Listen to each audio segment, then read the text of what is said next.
بسم الله الرحمن الرحيم. الحمد لله رب العالمين، والصلاة والسلام على أشرف الأنبياء والمرسلين نبينا محمد وعلى آله وصحبه ومن تبعهم بإحسان إلى يوم الدين. أما بعد، فقد قال الله تبارك وتعالى في القرآن الكريم بعد أعوذ بالله من الشيطان الرجيم: ادعوني أستجب لكم إن الذين يستكبرون عن عبادتي سيدخلون جهنم داخرين.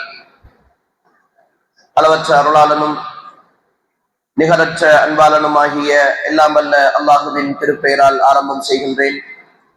ஸலவாத்தும் சலாமும் சாந்தியும் சமாதானமும் எம் உயிரிலும் மேலான தலைவர் முஹம்மது ஸல்லல்லாஹு அலைஹி வஸல்லம் அவர்கள் மீதும் அவர்களுடைய குடும்பத்தார்கள், தோழர்கள், நம் அனைவர்கள் மீதும் என்றென்றும் உண்டாகட்டும் என்று அல்லாஹுவை வேண்டியவனாக புனிதமிக்க ரமலானுடைய மாதத்தின் மற்றும் ஒரு நாளில் அல்லாஹுடைய மாளிகையிலே அருள் பொதிந்த ஒரு நேரத்தில் அவனுடைய கடமையை நிறைவேற்றிவிட்டு அவன் மார்க்கத்தில் இருந்து ஏதாவது ஒரு அம்சத்தை கேட்டு செல்ல வேண்டும் என்ற நல்லெண்ணத்தோடு அமர்ந்திருக்கிற ஏக வல்லவனாகிய அல்லாஹுவின் நல்லடியார்களே, அருமை சகோதரர்களே, பெரியார்களே, ரப்புல் ஆலமீன் ஆகிய அல்லாஹ் இந்த உலகத்தில் என்னையும் உங்களையும் படைத்து அவன் படைத்ததோடு எங்களை விட்டுவிடாமல் எங்களுக்கென்று சில தேவைகளையும் இந்த பூமியிலே அல்லாஹு தஆலா உருவாக்கி அந்த தேவைகளை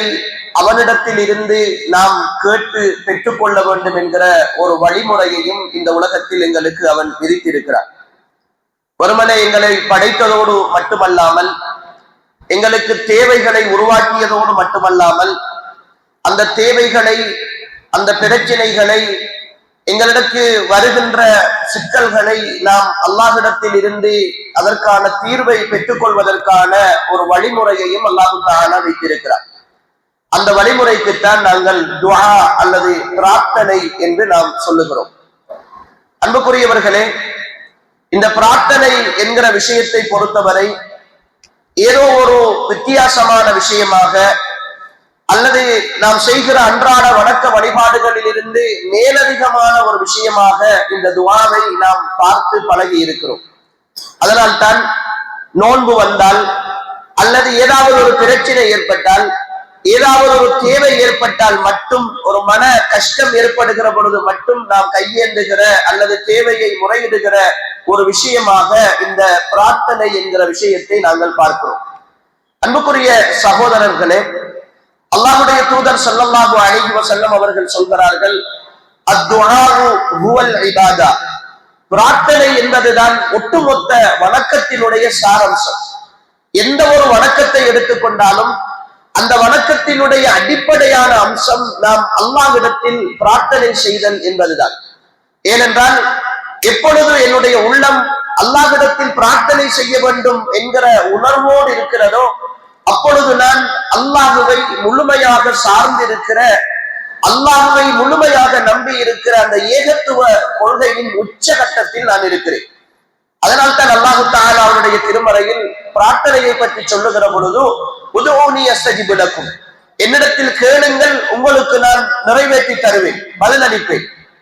இன்னல்லதீன யஸ்தக்பிரூன அன் இபாதத்தி, என்னிடத்தில் கேட்கின்ற இந்த பிரார்த்தனை என்கிற வணக்கத்தில் யார் பெருமை அடிக்கிறார்களோ. எப்படி நாம் அல்லாஹ்விடத்தில் கேட்பது? எதை கேட்பது? எதற்கு கேட்பது? நமக்குத்தான் நம்முடைய நண்பன் இருக்கிறானே, மனைவி இருக்கிறானே, சொந்தங்கள் இருக்கிறார்களே, உறவுகள் இருக்கிறார்களே, ஒரு கஷ்டம் என்றால் அவர்களிடத்தில் கேட்க போகிறோம். ஏன் அல்லாஹ்விடத்தில் கேட்க வேண்டும் என்ற இரண்டாம் தர மனப்பான்மையோடு யார் இருக்கிறார்களோ சயதுகுலூன ஜஹன்னம தாகிரீன், அவர்கள் கேவலப்பட்டவர்களாக நரகத்தில் நுழைவிக்கப்படுவார்கள் என்று அல்லாஹ் தஆலா சொல்கிறார். துஆ என்று சொல்கிற இந்த வணக்கத்தை பெருமையோடு, அது தேவையில்லை என்ற எண்ணத்தோடு விட்டு விடுபவர்களை நரகவாதிகள் என்று அல்லாஹ் தஆலா வர்ணிக்கிறார். எனவே அன்புக்குரிய சகோதரர்களே, இந்த வணக்கம் துஆ என்று சொல்கிற ஒரு விஷயம் மனித வாழ்க்கையின் எல்லா அம்சங்களிலும் பின்னி பிணைந்திருக்க வேண்டும் என்று இஸ்லாம் எதிர்பார்க்கிறது. அதனால் தான் நபி ஸல்லல்லாஹு அலைஹி வஸல்லம் அவர்களுடைய வாழ்க்கையை எடுத்து பார்த்தீர்கள் என்றால் ஒட்டுமொத்தமாக பிரார்த்தனையோடு தங்கி இருக்கும். அவர்கள் பயணம் செய்கின்ற பொழுதும் சரி, வீட்டுக்குள் நுழைகின்ற பொழுதும் சரி, அவர்களுடைய மனசன கூட தேவைகளுக்கு போகிற பொழுதும் சரி, எந்த அளவுக்கு என்றால் தன்னுடைய மனைவியோடு வீடு கூடுகின்ற பொழுது கூட, உடலுறவிலே ஈடுபடுகின்ற பொழுது கூட ரசூல் ஸல்லல்லாஹு அலைஹி வஸல்லம் அவர்கள் துஆவை கற்றுத் தந்திருக்கிறார்கள், பிரார்த்தனையை கற்றுத் தந்திருக்கிறார்கள். வாழ்க்கையினுடைய எல்லா அம்சங்களிலும் அந்த பிரார்த்தனையை ரசூல் ஸல்லல்லாஹு அலைஹி வஸல்லம் அவர்கள் முதன்மைப்படுத்தி இருக்கிறார்கள். அன்புக்குரிய சகோதரர்களே, இந்த பிரார்த்தனையினுடைய விஷயத்தில் நானும் நீங்களும் எப்படி நடந்து கொள்கிறோம் என்கிற விஷயத்தை நாம் கொஞ்சம் ஆழமாக யோசிக்க வேண்டிய ஒரு காலத்தில் இருக்கிறோம். வருகிறோம், தொழுகிறோம், தேவையை முடிக்கிறோம், அவசரமாக போய்விடுகிறோம். எந்த ஒரு விஷயத்திற்கும் நாம் அல்லாஹுவை சார்ந்திருந்து பிரார்த்தனை செய்தல் என்பது மிக குறைவாகவே இருக்கிறது. அல்லாஹ்வின் தூதர் ஸல்லல்லாஹு அலைஹி வஸல்லம் அவர்கள் சொல்கிறார்கள், உங்களுடைய பாதணியில் ஒரு பிரச்சனை ஏற்பட்டால் கூட, நீங்கள் அறிந்து வருகிற ஸ்லீப்பரில் ஒரு சிக்கல் வந்தால் கூட அதை அல்லாஹ்விடத்தில் முறையிடுங்கள் என்று ரசூல் ஸல்லல்லாஹு அலைஹி வஸல்லம் அவர்கள் சொல்கிறார்கள். ஒரு சின்ன விஷயமாக இருந்தாலும் வாழ்க்கையின் எல்லா பிரச்சனைகளையும் அல்லாஹ்விடத்தில் சொல்ல வேண்டும் என்பது அல்லாஹ்வின் தூதர் ஸல்லல்லாஹு அலைஹி வஸல்லம் அவர்களுடைய வழிமுறை. அல்லாஹ் தஆலா இந்த விஷயத்தில் இன்னும் ஒரு வசனத்தில் சொல்கிற பொழுது, வஇதா ஸஅலக இபாதி அன்னி ஃபஇன்னி கரீப், நபியே, என்னுடைய அடியார்கள் என்னை பற்றி உங்களிடத்திலே கேட்டால் நான் அவர்களுக்கு மிக நெருக்கமாக இருக்கிறேன் என்று நீங்கள் சொல்லுங்கள், மிக சமீபமாக இருக்கிறேன். உஜீபு தஅவத்தத் தாஇ இதா தஆன், அவர்கள் என்னிடத்தில் பிரார்த்தனை செய்தால் அவர்களுடைய பிரார்த்தனைக்கு நான் பதில் கொடுக்கிறேன். அவர்கள் நேர்வழி பெறுவதற்காக என்னையே அவர்கள் ஈமான் கொள்ளட்டும், என்னிடத்தில் அவர்கள் பிரார்த்தனை செய்யட்டும் என்று அல்லாஹ் தஆலா சொல்கிறார். அன்புக்குரிய சகோதரர்களே, இந்த பிரார்த்தனை என்கிற விஷயத்தில் நாம் சடைவடைந்து போகிற அல்லது சோர்வடைந்து போகிற இடம் நாம் நிறைய கேட்டிருக்கிறோம், நிறைய பிரச்சனைகளை முறையிட்டிருக்கிறோம். எதுவும் நடக்கவில்லையே, எதுவும் நடக்கவில்லையே, எல்லாம் அப்படியேதானே இருக்கிறது. பொருளாதார பிரச்சனை, கடன் பிரச்சனை, குடும்ப பிரச்சனை, எவ்வளவோ விஷயங்களை அல்லாஹ்விடத்தில் முறையிடுகிறோம். ஆனால் எதுவுமே தீர்ந்த பாடு கிடையாது, எல்லாம் அப்படியே போய்கொண்டிருக்கிறது. என்ன காரணம்? நானும் கேட்டுக்கொண்டுதானே இருக்கிறேன் என்கிற ஒரு வகையான மனோநிலை எப்பொழுது ஏற்படுகிறதோ அப்பொழுது இந்த பிரார்த்தனையில் சோர்வு ஏற்படுவதை நாங்கள் பார்க்கிறோம். அதற்கு திரும்ப திரும்ப கேட்பதற்கு நாம் சங்கடப்படுவதை பார்க்கிறோம். அன்புக்குரிய சகோதரர்களே, இதிலே நாம் இரண்டு விஷயங்களை நாங்கள் முதன்மையாக புரிந்து கொள்ள வேண்டும். முதலாவது விஷயம், இந்த பிரார்த்தனை என்கிற விஷயத்தில் அல்லாஹ் தஆலா ஒரு வாக்குறுதி தருகிறார். இந்த பிரார்த்தனை இஹ்லாஸோடு அல்லாஹ்வை மாத்திரம் நம்பி ஹலாலான உணவு, ஹலாலான ஆடை அணிந்த நிலையிலே, ஹராம் கலக்காத நிலையில் அல்லாஹ் ஹலாலாக்கிய ஒரு விஷயத்தில் இந்த பிரார்த்தனை இருக்குமாக இருந்தால், உதுஊனி அஸ்தஜிபு லக்கும், என்னிடத்தில் கேளுங்கள், நான் உங்களுக்கு பதில் தருகிறேன் என்று அல்லாஹ் சொல்கிறார். இது அல்லாஹ்வுடைய வாக்குறுதி. அல்லாஹ் தஆலா இன்னல்லாஹ லா யுக்லிஃபுல் மிஆத், நிச்சயமாக வாக்குறுதிக்கு ஒரு காலமும் அல்லாஹ் மாறு செய்ய மாட்டார். அல்லாஹ் வாக்குறுதி அளித்தால் அளித்ததுதான். அவன் சொல்கிறான், என்னிடத்தில் பிரார்த்தனை செய்யுங்கள், நான் உங்களுக்கு பதில் தருவேன் என்று சொல்கிறான். பதில் தருவேன் என்று சொன்னால் நிச்சயமாக சத்தியமாக அவன் தந்துதான் தீருவான். ஏனென்றால் நானும் நீங்களும் பிரார்த்தனை செய்வது என்னையும் உங்களையும் போன்ற ஒரு சாதாரணமான ஒரு இடத்தில் அல்ல. இந்த உலகத்தின் பேரரசன், இந்த உலகத்தின் அத்தனை சொத்துக்களுக்கும் சொந்தக்காரன், இந்த உலகத்தை படைத்து பரிபாலித்து பக்குவப்படுத்தி வழிநடத்தி கொண்டிருக்கிற பேரரசனாகிய அல்லாஹ்விடத்தில் கேட்கிறோம்.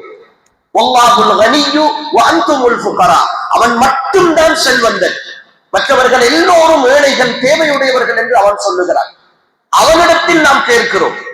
அவனை நாங்கள் எங்களுடைய கண்ணாடியை கொண்டு பார்க்க கூடாது. அல்லாஹும் எங்களுக்கு இப்படித்தான் நடந்து கொள்வான், அல்லாஹும் அவனுக்கு மேலுமே தருவதற்கு என்றெல்லாம் யோசிக்க கூடாது. அல்லாஹ்வுடைய விஷயத்தில் அவன் கேட்டால் தருவான் என்பது அவனுடைய வாக்குறுதி என்றால் அதை நம்புவதை தவிர முஃமின்களுக்கு இரண்டாவது வழி கிடையாது. இதில் நாம் உறுதியாக இருக்க வேண்டும். நான் பிரார்த்தனை செய்கிறேன், நிறைய கேட்டிருக்கிறேன், நிச்சயமாக அல்லாஹ் அதை தருவான். அதை எப்படி தருவான்? தருகிறவனுக்குத்தான் தெரியும். ஒரு வைத்தியரிடத்தில், டாக்டரிடத்தில் நான் போகிறேன், என்னுடைய பிரச்சனைகளை சொல்லுகிறேன். பிரச்சனைகளை சொல்லிவிட்டு நான் சில டேப்லெட்டுகளை சொல்லி, சில மருந்துகளை சொல்லி, இதை எனக்கு தாருங்கள் என்று கேட்டால் அந்த வைத்தியர் தரமாட்டார். ஏனென்றால் என்னுடைய பிரச்சனைக்கு என்ன மாத்திரை கொடுக்க வேண்டும், என்னுடைய பிரச்சனைக்கு என்ன மருந்து கொடுக்க வேண்டும், எத்தனை வேலை கொடுக்க வேண்டும், எவ்வளவு காலத்திற்கு கொடுக்க வேண்டும் என்பதெல்லாம் அந்த வைத்தியருக்கு தான் தெரியும். ஏனென்றால் அவர் அதை படித்திருக்கிறார். என்னுடைய கடந்த காலம், என்னுடைய நிகழ்காலம், என்னுடைய எதிர்காலம் எல்லாவற்றையும் தெளிவாக தெரிந்த ரப்புக்கு தெரியும் எப்பொழுதோ நான் இந்த அடியானுக்கு கொடுக்க வேண்டும் என்பது தெரியும். இரண்டாவது அம்சம், அன்புக்குரிய சகோதரர்களே, இந்த பிரார்த்தனை செய்கிற விஷயத்தில் நாம் ஒரு பொழுதும் யோசிக்க கூடாது. நான் கேட்டால் அல்லாஹ் உடனே தர வேண்டும் என்று யோசிக்க கூடாது. நான் அந்த அளவு அல்லாஹ்வோடு நெருக்கமானவனாக இல்லை, அந்த அளவு தூரம் அல்லாஹ்வோடு நெருக்கமானவனாக இல்லை. நான் அடிக்கடி சொல்கிற விஷயம், எங்களுடைய உள்ளத்தில் இப்பொழுது ஆழமாக பதிந்திருக்கிற ஒரு நம்பிக்கை என்னவென்றால், அல்லாஹ்வை அடிமையாகவும் எங்களை எஜமானர்களாகவும் கருதி கொண்டிருக்கிறோம். அல்லாஹ்வை அடிமையாகவும் எங்களை எஜமானர்களாகவும் கருதி கொண்டிருக்கிறோம். அல்லாஹ்வுக்கு மாற்றமான எல்லா பாவங்களையும் நாம் செய்வோம், எல்லா விஷயங்களையும் எல்லா தவறுகளிலும் ஈடுபடுவோம். தொழ மாட்டோம், நோன்புலே ஒழுங்காக இருக்க மாட்டோம், தான தர்மங்கள் செய்ய மாட்டோம், ஹராமான பார்வைகள், ஹராமான செயற்பாடுகள், பொருளாதாரத்திலே ஹராம் இருக்கும். ஆனால் பிரச்சனை என்று வருகிற பொழுது பள்ளிக்குள் வந்து நான் கேட்டால் அல்லாஹ் தந்துவிட வேண்டும், அல்லாஹ் தந்துவிட வேண்டும். அல்லாஹ்வுடனான எந்த நெருக்கமும் என்னிடத்தில் இல்லாத நிலையில் நான் அல்லாஹ்விடத்தில் பிரார்த்தனை செய்தால் தர வேண்டும் என்று நான் நினைக்கிறேன். அன்புக்குரிய சகோதரர்களே, அவன் எஜமான், அவன் பேரரசன், அவன் ரஹ்மான், அவன் மலிக், அவன் முத்தகப்பீர், அவன் பெருமைக்குரியவன். அவனுடைய பெருமையையும் கண்ணியத்தையும் அவன் காட்டுவான். சாதாரணமாக ஒரு அரசியல்வாதியிடத்தில், ஒரு அமைச்சரிடத்தில், ஒரு முதலமைச்சரிடத்தில் நாங்கள் போக வேண்டும் என்றால் திருத்தாக போய்விட முடியாது. எத்தனையோ சந்தர்ப்பங்களில் மறுக்கப்படும், அனுமதிகள் மறுக்கப்பட்டு அவர்களுடைய பெருமை வெளிக்காட்டப்பட்டதற்கு பிறகுதான் எங்களுக்கு சந்தர்ப்பம் கிடைக்கும். இதைவிட பேரரசனாகி இருக்கிற அல்லாஹ்வுடைய சன்னிதானத்தில் நான் போய் என்னுடைய தேவைகளை முன்வைக்கிற பொழுது உடனடியாக அவன் நிறைவேற்றி தருவான். ஆனால் தர வேண்டும் என்று எதிர்பார்க்க கூடாது.